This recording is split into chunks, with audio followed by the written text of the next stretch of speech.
Cavalier faithful, welcome back into Cavs Encapsulated. Your crew is back. It's Justin, it's Logan, it's Jeffrey. Cavs beat Boston last night in overtime. We're going to talk about it. You're going to watch it first. All right, it's the Cavaliers and the shorthanded Celtics in Cleveland. Please do like, comment, and subscribe if you enjoy Cavaliers content. Evan Mobley knocks down the three-pointer. Big day for him, 25 and 17. Speaking of big days, Donovan Mitchell, another 40-point performance for Cleveland. To the second half we go, and yes, the Cavaliers are playing from behind yet again, but it was effort plays like this from Donovan Mitchell that kept them close. Blink and you'll miss it. Evan Mobley, the quick left-handed punch, but here you see, down 9 points, Darius Garland, big three on a big-time offensive rebound from Lamar Stevens. Then Garland gets the defender to fly by, knocks down the three-pointer, and then Mitchell puts the Cavaliers on the high side. All right, so game on the line. Grant, I'm going to make both Williams at the line to all but seal it. Bricks the first, smokes both. We head to OT. And as Justin would say, death, taxes, and comeback OT wins versus the Celtics, as Donovan Mitchell made it clear as day that the Cavs are going to 7-0 in OT games, while Lamar Stevens ensures the Cavs take 3 of 4 meetings from the Celtics and secure the win 118-114. There's a couple players in the league. By the way, Logan, that's definitely the best short of the year. There's a couple players in the league, even in this NBA day and age, that I think could confidently step to the free throw line and talk to the other team and say they're going to make both of them to ice the game. Like you think of Kevin Durant, you think of Steph. Yeah. And, but those people, I don't think that those guys would ever do it. Only Grant Williams would say that. And then of course, miss both and then lose the game. Logan, have you ever seen that happen before? And just give us the general rundown of your thoughts of last night. Yeah. When you talk about that Boston Celtics game last night, I mean, I was at the Houston Rodeo watching it on my phone. As it turns out, I can't really get into rodeo as much as Cavs games. Had a good time. Yeah, I saw a lot of that, a lot of what Justin's doing. There's a lot of cool things going on there down in the dirt. But on the court, and when you talk about the Cavaliers, yeah, like Jeffrey said, not a lot to like about last night's game, plain and simple. But what I did appreciate is the icing of Grant Williams. I mean, they took 45 seconds between the first and second free throw to get the next one up because Mitchell's walking in the lane. Garland's walking around looking up at the stars like he doesn't know what's going on. JB's making substitutions, basically just getting in this guy's head to the point that he missed it. And my God, I thought the tip was going for Marcus Smart. Thank God it didn't. Mm-hmm. But last night's game, I'm sick and tired, really, really sick and tired of waking up when the game is gone, right? And last night we come out kind of lucky. Let's just call it luck. I mean, the guy missed 2 free throws, 1 free throw, 1 make would have sealed the game. 0.8 seconds, no timeouts for the Cavaliers. It more than likely is over unless you see something insane. We needed some luck on our hands. We needed the Boston Celtics to be down 2 of their valuable starters, or 3, I guess, of their starters. We needed Grant Williams to play for the Cavaliers for 1 possession, and we barely eked out a win. I mean, there wasn't a lot to like about that game. And Donovan Mitchell, I saw a tweet that's like, it's great. The Cavaliers are beating teams they're supposed to be. That is great. That's good to see because that's a first step in being a great team. But when it comes to these big-time games, you need Donovan Mitchell to be extraordinary. Last night, another 40-point game. Mobley goes for 27 and 15. Garland for 17 and 12. 3 double-doubles from our guys. And we barely sneak out a win at home against a shorthanded Celtics team. There's weird thoughts through my head. Every win is big, especially down the stretch here where Philly doesn't seem to lose. Doesn't look like we're going to catch them. Right. It might not matter. Honestly, if the 4th seed we're playing a more favorable matchup, I'll take it. But that game, one of the more wild games that I've watched this year. I'm happy to go out the W. I'm not pleased with. I couldn't take much from it. Justin, Boston fans finally, realized last night how it felt to be a Browns fan when all we have to do, is make a field goal, and we can't even get that job done. I know me and you have been on the wrong end of that a couple of times. So that's kind of how it felt like to me. Like, okay, this is like a little chip shot field goal, win the game, can't get the job done, end up losing in overtime.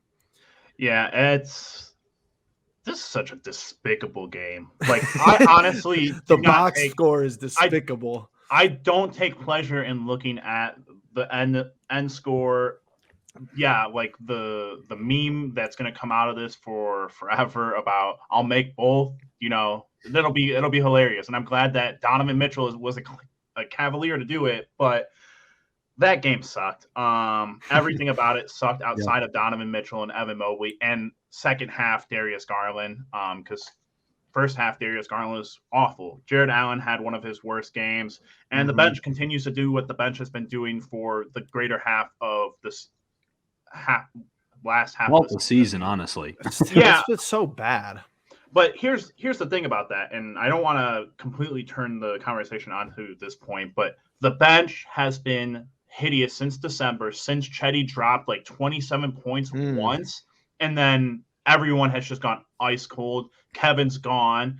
Karras is your main guy off the bench, which is awful. He's averaging career lows in I think every stat that he has right now, and the rest of our guys we're trying to figure out, hey, does Ricky Rubio need more minutes? Does Dean Wade need more minutes? Does Lamar needs more minutes? Like, we're kind of in a cycle right now of like, how did we get to this point, you know? And I'm curious to just hear your guys' thoughts now, because I don't know where we pinpoint this.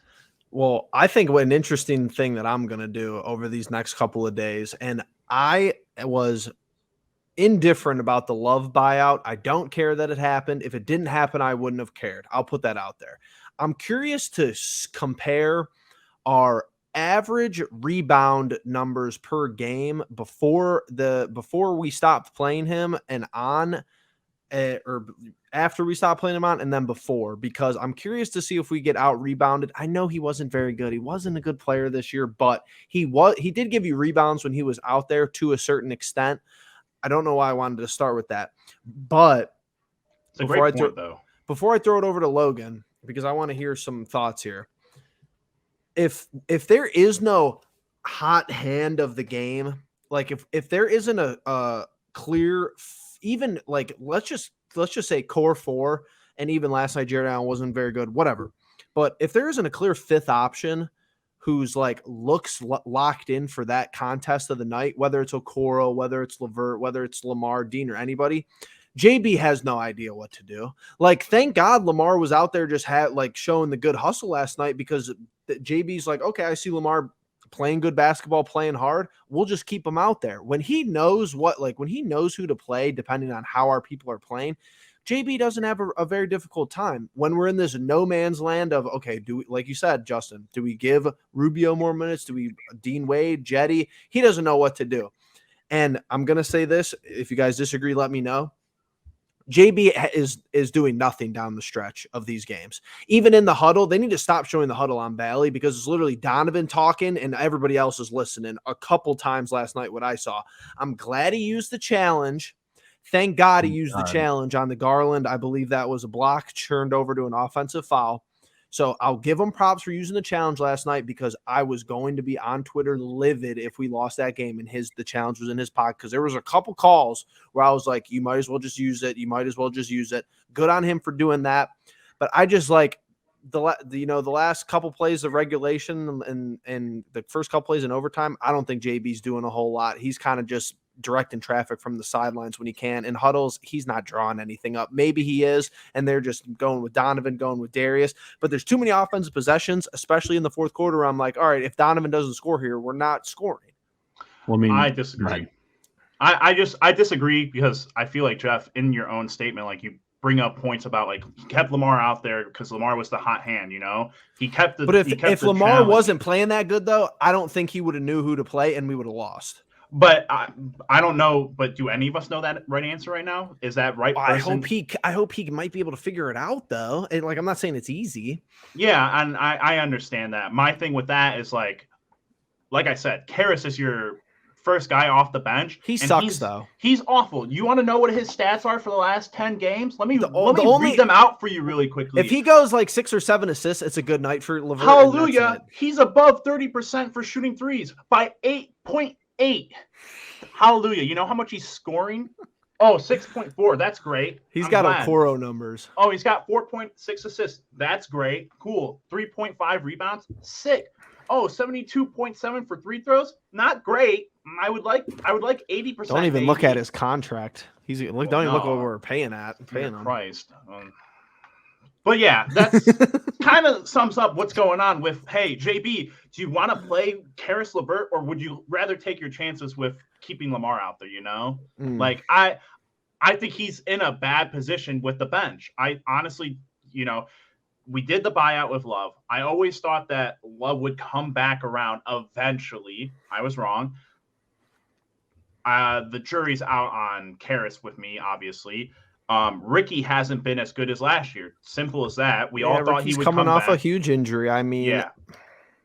I was expecting at least like a little bit more from him. Not, what we were getting from him last year, but a little bit. And then we're just working with guys who don't get enough minutes to prove themselves. Dean Wade, who is constantly getting minute fluctuation, and so is Lamar. And it's just Chetty is in that part. It's just awful.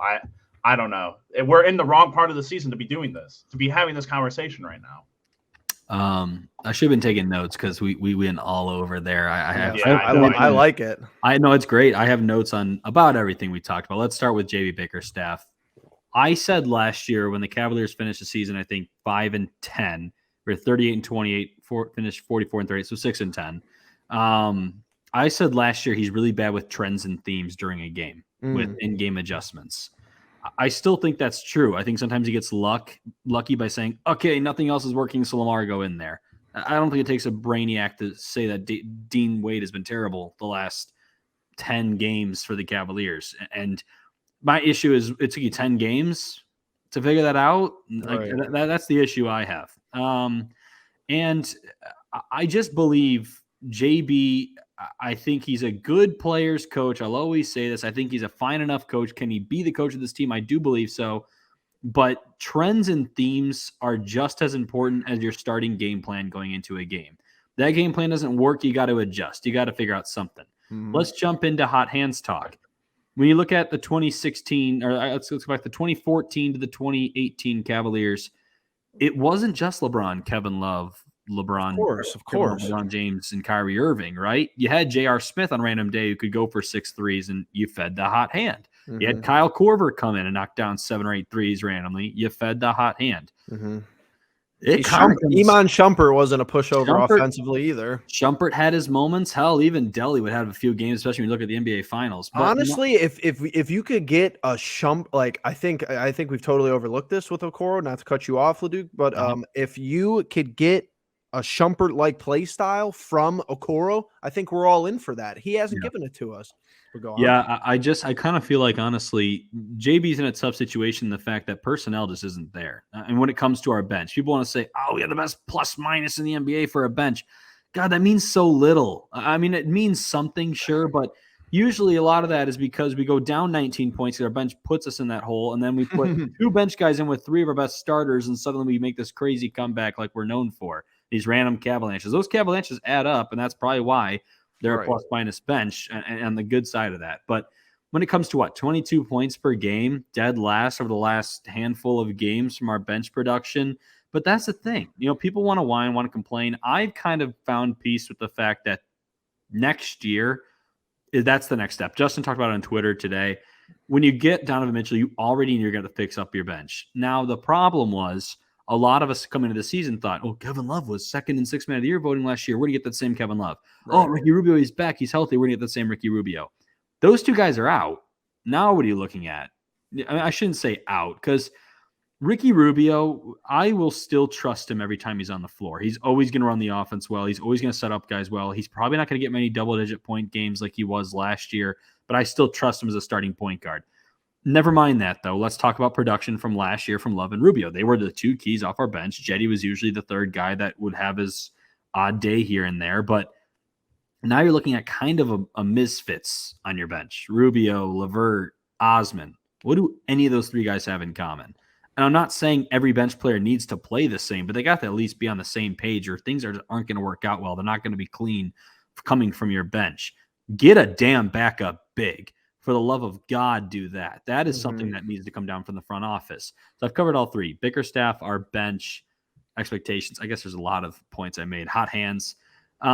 It's just one of those things that it's going to take another year. And I kind of get to a point where I'm done complaining about it. I'm upset about it. And while I still complain, it is what it is. But I know at the end of the day, this is what we have. And that's not a bad thing. We got Donovan Mitchell. We're going in the right direction. Right. Honestly, it's almost... you get to the point where you watch this team where you understand that the frustration is going to be there, but it's not like you don't know what's happening. Like it's not like it's this false pseudo, performance that they put on. You kind of know they're going to be inconsistent a lot of the times. Thought another hot hand, Channing Frye. Another guy that could just randomly. I mean, Richard Jefferson, like that's the biggest take. That's the biggest takeaway from your whole spiel right there for me is that we had LeBron, Kyrie, and Kevin Love, and a lot of the times that wasn't even good enough without good bench production. Why do you think that Mobley, let's just say it's Mobley, DG, Donovan, that ain't better than LeBron, Love, and Kyrie plus no bench? So at some point you have to really take a step back and look. And this is why I think a lot of my message in this previous offseason might have been lost or fell on deaf ears, because with Robin Lopez and Neto, it's not that I dislike them as players, but my thought was that Kobe thought that the Mitchell move was going to just instantly put us into contendership to make the finals, which was never going to be the case. Maybe that was optimistic thinking. When you're the general manager, maybe you want to be an optimist, which is fine. But it's like, those are two signings you make when you just came off a championship win, when you just came off Eastern Conference Finals. Okay, we're going to sign Neto and Lopez. And now people 6 months later are like, oh, well, we don't really have a backup five, which is true. We haven't had one all year. And a little bit of, who's our secondary or tertiary ball handler if, Darius needs an off night, if Donovan needs an off night, if Rubio can't play any games back to back. People were calling me hilarious because I wanted to explore people like Kemba Walker and Dennis Schroeder 6 months ago. Like, I mean, you had to think about it. Neto, he's not bad, but it's not like he's the answer to round out a bench. And Logan, you're correct. The bench is going to be totally different next year. People don't really understand that. And I don't want to talk about next year because this year's still here. But I mean, you got a lot of people on expiring contracts, non-guaranteed options, whatever. So that's how it goes.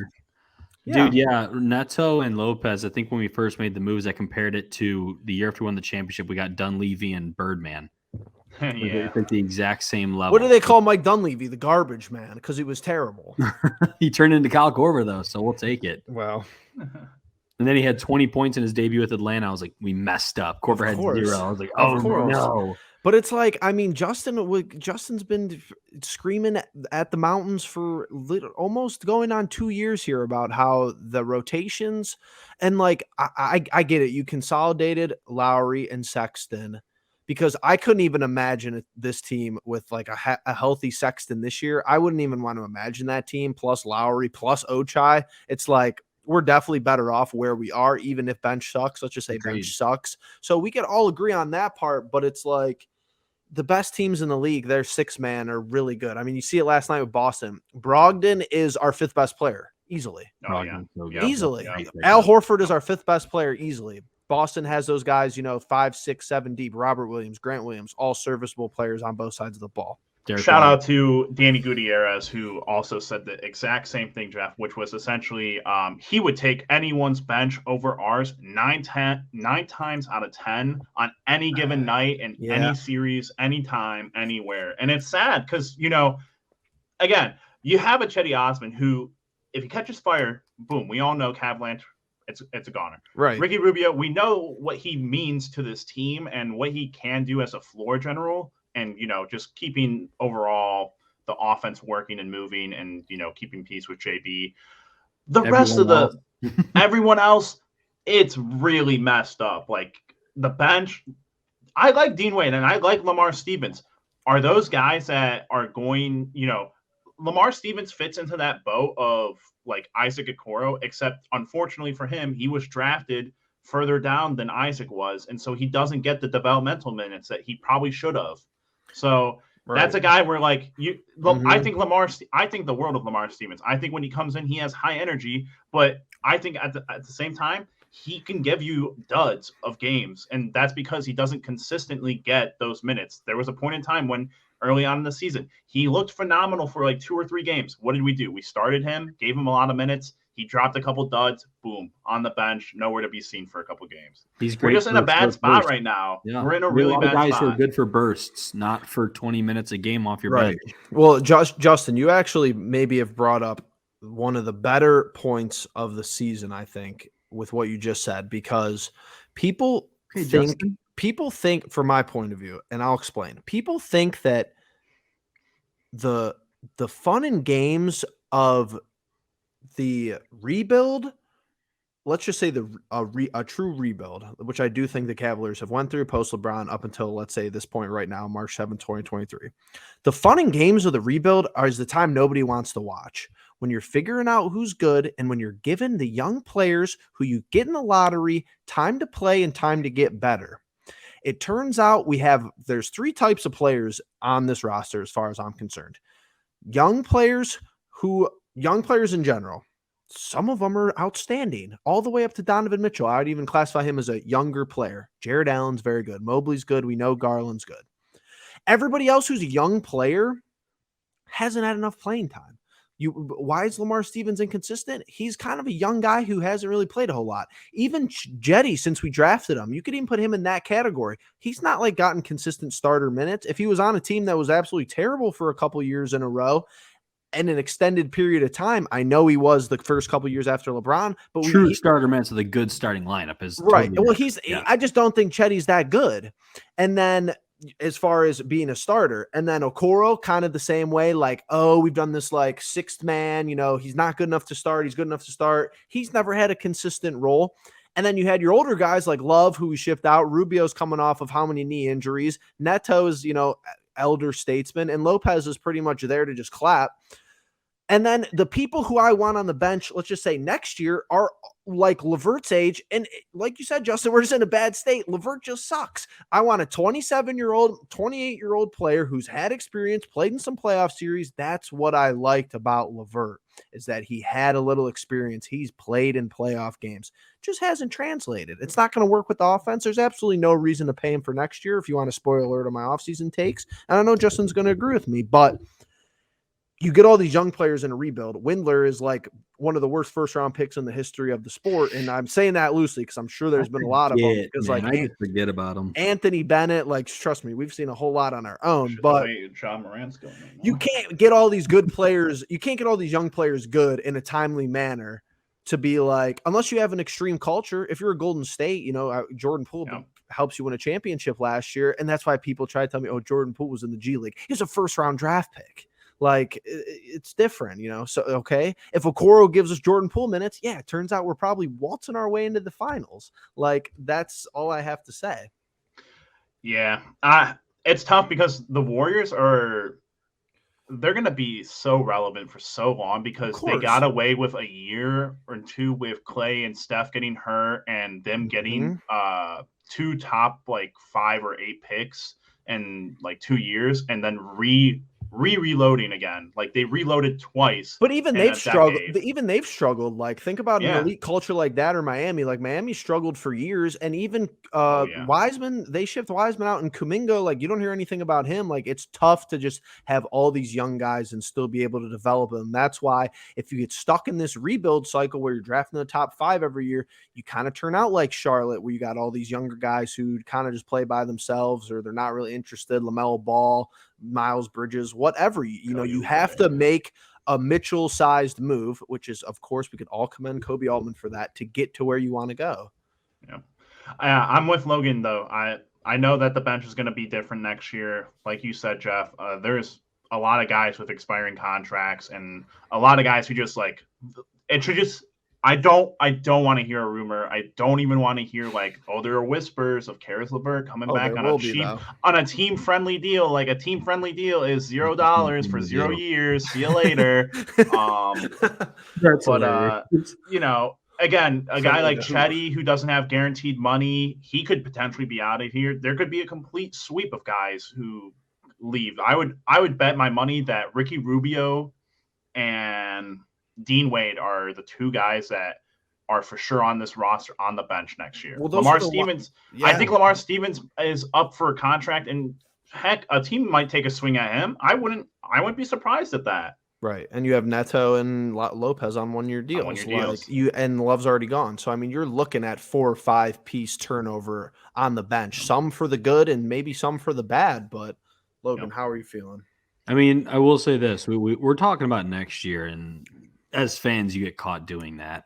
We're 41, but it's relevant to this year. Relevant, right? It's kind of like Yeah, no, 100%. You're right, though. You're right, though. 100%. We are for. I just like to, I never like to send out a podcast with us being only, downers, but at the same time, That's how it it's is. warranted, right? I mean, like the reason Cavs fans get so pissed off every game, I'm kind of included. We have this expectation, and you have to go back and ask yourself, was that expectation even warranted? And I think this team looks damn good for the future. We're 41-26, Sure. and I don't think we've even come close to unleashing our full potential. Mobley might not develop more of like a offensive game, but as far as like being in the right spots, making the right plays, I think he still has a ways to go. You think he still has more? Oh yeah, he's Logan. He is so young. I don't mean I think he's got his bag is going to get a little bit deeper. Here's the thing, Logan. I 100% see Jared Allen not being here in 3 years. 100%. I see. We're gonna run into contract problems, and we're gonna run into trying to sign specific guys. Sure. We have contract constrictions because of DG on the max. But I think Evan, it's just so clear that his game has the potential, and we've seen it multiple times. It's not like you go back to 2020 in the bubble with Colin Sexton and Isaac Okoro dropping 20 and 30 points together, and you're like, oh, these two are really going to be good in the future, and then it's like, oh, they're back to averaging 8.8 and 14. Evan Mobley's special. Let me say it this way. He is special, and he's probably going to be a multiple-time All-Star. What I mean is more of like, when we drafted him, a lot of people had this idea like, oh, he's going to develop this dribble around, pull up three-pointer. And I think people need to be more realistic. I think he's got a great bag, and I think those things that he has in those bags is going to become a lot better. Yeah. I think he's going to develop, and he's going to be an all-star.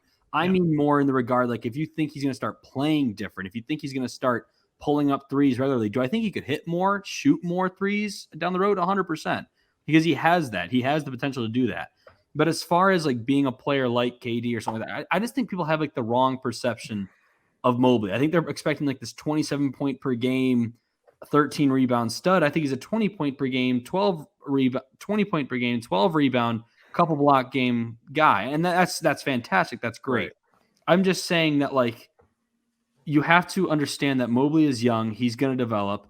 Jared Allen, this is probably what we're going to get from Jared Allen from here on out. And I don't think there's much more development that he could even do. He's not developing a jump shot. I don't want him to develop a jump shot. My point is that we came into this season thinking these guys were all going to be at the next level. Mobley's a second year. Jared Allen, he was an all-star last year, probably because in Cleveland, and he had a great year. But that's just the way things stack up in the NBA. So my point, I can't remember why I was making this point now, because when Justin talked about Evan Mobley, I was like, no, I definitely said that wrong. Mobley's going to be great. I guess I'll just leave it at that. He's going to be awesome. I just think that people have to understand how all these pieces mix together. Mobley's not going to be your number one ball handler. You have two of those already. You know what I mean? Like game plan. Wrong idea. That's what I'm trying to say. Like team strategy just doesn't fit Mobley to develop a 3-pointer. Why is he shooting threes when Donovan and Darius are on the court? Like you guys are saying the same thing, just kind of in a different manner. Yeah, I definitely said the wrong thing. I was like, I'm gonna stick with my guns and say if this franchise wins a championship, I think Evan Mobley will be the Finals MVP. I agree. I mean, Mitchell probably win it just by stat base, but as far as impact goes, I don't think we'll win it if Mitchell has the best stats. Think so? I don't think so. That's an interesting take for the Twitter. Well, that's what I would tell Lakers fans if Lakers fans had a chance right now. I tell them AD is the way through. Yeah. I think big men. I think if you like Jeff like Giannis and Jokic, like Jeff loves Jokic, and it's very clear why. I mean, like they changed the game in a way that guards. There's so many guards that do the same thing. Like we could talk about Jaws and Stephs and Dame Lillards and Darius Garlands and Donovan Mitchells for days, but we go and you start talking about bigs, and you're like, all right, Embiid, Jokic, and then you're like, right, who's next? You know, when you get guys like that who change the game in such an impactful way, and you look at an Evan Mobley who's shown the flashes, I'm with Jeff there. I understand that 100%. Well, just defensively too. I mean, if Mobley contends for first team all defense every year of his career, I mean, he has a very good chance to be a Hall of Famer. So I think that's how it. I think just in the finals in a 7-gamer. You know, I'll take the person who, like, Mitchell has given us good defense this year. I think that's not talked about enough. I think you saw a lot of that last night. He's bought into this JV mentality, which is been good for the He's our sake of the dog. team. So I mean, JB's, like we've said, JB's the player's coach. Get people to buy in, and he's just not an offensive guy. And it shows a lot of the time where it's like, all right, Mitchell just run the offense, Darius just run the offense, and we see it firsthand. So that's the Celtics game. We didn't really talk about the two other games, kind of non-factors. I think the Celtics game on the road, that's kind of expected. The Pistons game, we're glad, hopefully we could beat the Pistons. And then the game last night shouldn't even have been that close. I mean, we get blown out if they're healthy. I think, it could be a different game, could be a different script, whatever. But getting into it now. Let's talk about the weirdest. We were talking about this before we start recording. Let's talk about the weirdest scheduling ever. So we have the 8th, which is tomorrow against Miami, and then the 10th we have a day off, and then again at Miami again. So they're just going to hang out in Miami for a day. Not bad. I don't really like the sound of that, because if we win on the 8th, and it's like, okay, what goes on the night of the 8th, and then the 9th we have off, and then the 10th, whatever. And then the Hornets game, which I think should be a win. If we lose against the Hornets, that's going to be a mess. Logan is still our victor with 43-24 record. He is on a 5-gamer. I'm on a 5-gamer as well. Justin is 1 game behind, and I'm 3 games behind. Got a lot of work to do with only 15 regular season games remaining. Logan, let's hear your thoughts. This is so weird. At Heat, at Charlotte, and obviously it's not in this week, but we're at Charlotte again after that. Makes no sense. No other team in the NBA has had that. Don't know why we're getting that. I think that's really bogus to have that, especially in the home stretch of the season. You're trying to grab wins. 4 straight road games against 2 of the state teams. That's tough. That's just a really tough thing to take on. This is so random, right? I think we're winning one of these 2 Miami Heat games, but I don't know which one we're winning. But we don't play good in Miami either. We don't. I know Kevin Love's a game time decision. They're 1-5 since Kevin Love became a part of their team and has been starting for them every now and then. They've been struggling. They've been up and down. That's why I think we should win one of the 2. Logan, I don't want to impact your decision here, but I do believe Lowry is out for tomorrow. Yeah, that's right. Lowry has been. He's kind of a non-factor anyway. Yeah. Oladipo's taking his minutes, but yeah. I personally think if we're going to win one of these 2 games, I think it needs to be the first one. I think we have to catch them by surprise off the road and take this win. And then the second one is kind of like you're playing with house money. You got the one you needed. Whereas like Miami, that makes your decision a lot more difficult, huh, Justin? You're thinking the other way, but I'm going to go. We shock Miami on the 8th. I don't know why. Again, it's one of those things, one of those gut feelings. I've been usually right on gut feelings. I hate it here. You love it here. You love it here. Don't lie. I have to go the opposite. For whatever reason, Love's gonna have Jeff's famous revenge game on us in the first game and then dud it up in the second. I agree with you, but I think it's going to be the reverse, because if you can't carry that momentum, from the overtime win into your next game, I don't have a whole lot to tell you, but I will go with the Heat on the second night. It's not even a back-to-back, but I don't think there's any way. Just win one. It don't really matter which one. Cavs. I'd rather go on a streak after this than to break it up and lose it. Am I accurate here? Are you going to change? Yeah, I think so. But theoretically, couldn't I just say Cavs and Cavs, and then yes, you could. Really? Could he? I hope one of us does this, Logan, for the good of this whole thing. I hope one of us goes completely wrong. I'm going to say we win a close one, the first one, and Miami blows us out in the second game. That's the way I'm looking at it. Okay, fair. Or it could be we get blown out in the first game and pull out a tight one in the second game. The worst part about this. Stupid. I hate this. Stupid. Put me down for the Cavs. I said it first. Put it down. I said it first. Yeah, LaMelo Ball's done for the season. I'm going to take the Cavaliers. I'm sure we're going to struggle with this team for no reason. I know. Here's the thing. I almost want to pick the Hornets, just to be that guy, because I could see myself just having an absolute meltdown internally, mentally, and on socials if we lose this game. And I do think it's going to be close, Logan, but so here's my thing. I think if JB's being real, and you don't know what goes on behind closed doors, I think this is how he's going. He's like, okay, listen up. We're going to try our asses off on the 8th. You guys could not mess around, but all right, on the 10th, maybe, maybe some people aren't getting a whole minute. Maybe Rubio doesn't play on the 10th. I don't know. And then we're going to beat the Hornets and just go on with our lives. That's not how it goes. We'll never know if that's how it goes, but that's what I'd be doing as a coach. Like, let's get the first one, then the second game's kind of like, and then the third game, you got to beat Charlotte, or that's just going to be, who cares about the standings if you don't beat Charlotte? Because that's an easy game you should have. Yeah. Yep. Final words, Jeff.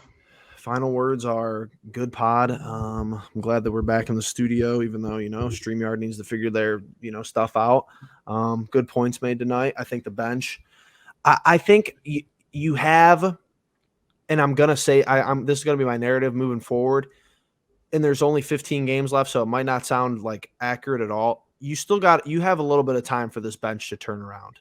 If I could get good bench output, let's say we get a playoff series. If I get good at bench output the last 5 games of the season and it carries over into a playoff series, we could be the giddiest 3 dudes who have a Cleveland sports podcast, and we could be on here up 2-0 in the first round of the playoffs because Jetty scored 15 and Rubio had 18, a couple of threes. You never know with this team. If you could get hot at the right time, let's go to just say 5-game winning streak to end the season. I'm still holding out hope. It's not a lot of hope, but it's a little bit of hope that this team could figure it out right before the playoffs come around and just carry it into the first round.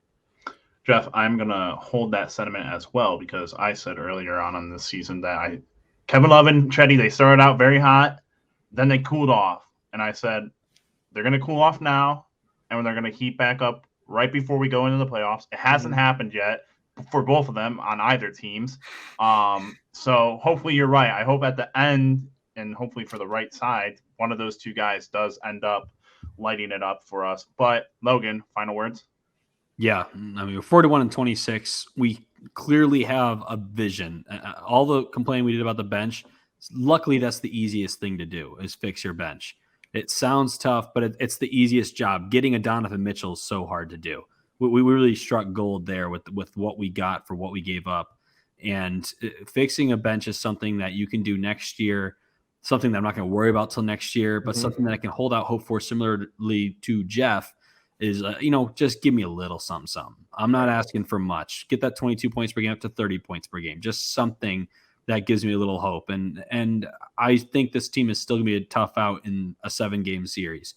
I do believe that at the end of the day. So let's get past this really tricky 4 games here. Just real odd.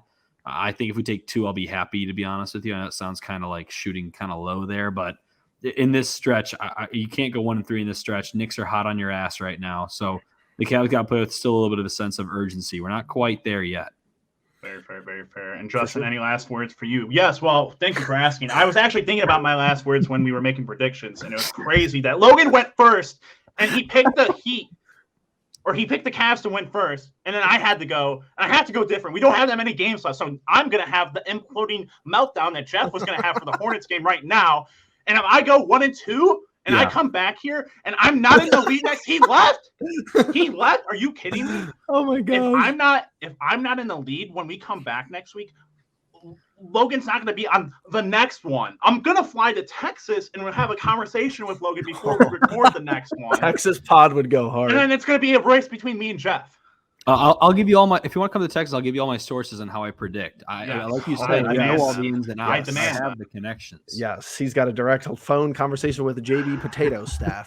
All right, okay, Cavalier faithful. We appreciate you guys for locking in with us. If you've been following the Cavaliers this far this season and us simultaneously, you are a dedicated fan, because that's a lot of crazy, a lot up and down. But we appreciate it. Hit the like button, hit the subscribe button. Tell your friend who likes the Cavs that, hey, these guys like the Cavs and I like the Cavs and we all like the Cavs. That's 5 people who like the Cavs. That's 5 more people than you knew about who like the Cavs and you didn't even know yourself. But with that all being said, go watch our shorts. Logan does a great job. Watch our live streams. Go watch me and Justin talk about the Browns, doing Browns things in the offseason, just, Cleveland Paul's stuff. And before we see you again, 3 most important words in Cleveland, let them know.